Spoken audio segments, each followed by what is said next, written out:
Say the names. Say Sahar. Say Samir. Say Sorsan. See them scrawled in soot on the splintered spine of a schoolroom wall. See the sibilant scratch of chalk still trembling beneath the blast black dust. See the breathless bag burst open on broken tiles. See the books. Blood-blotted pages plastered to the floor like peeled skin. See Musa's lunch crushed beneath a boot print. See the boiled eggs smeared on sums. A splinter of spoon lodged in the letter S. See the clock. See it cough.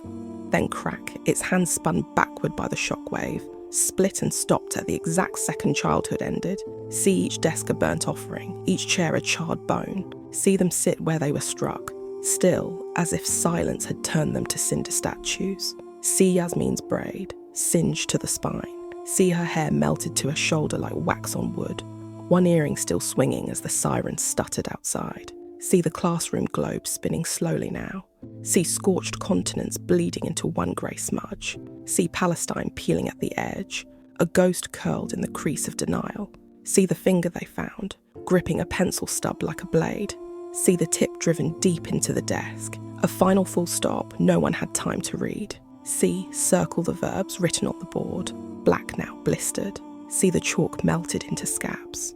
See the smoke slither through windows, hissing secrets. See the ash whisper in the ears of the fallen, tiny thuds of soot softly singing over silence. See beneath the teacher's coat a lesson plan still warm, its margins singed, the ink warped into waves that wept. Say the names.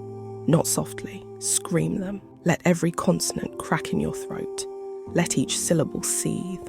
Let their vowels echo through shattered halls, through the gaps in their mothers' mouths, where prayers used to live. Say them loud enough to blister the air, loud enough to fracture the lie that silence is peace.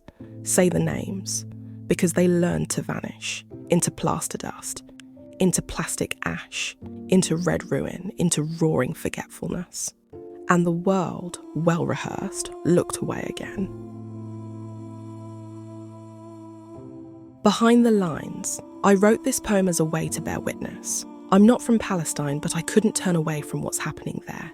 From the children killed not just by bombs, but by the silence that follows.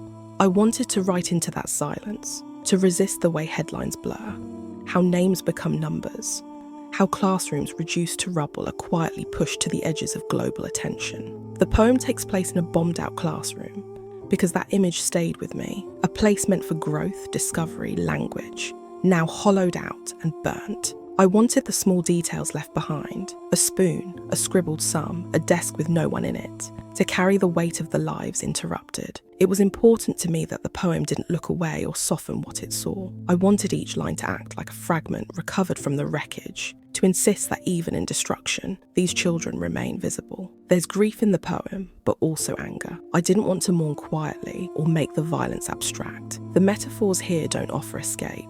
They press deeper into the horror. When I wrote about the globe spinning into a grey smudge, I was thinking about how Palestine is being erased, not just physically, but from memory, from maps, from language itself. One line kept circling back to me, a ghost curled in the crease of denial. That for me held the core of it.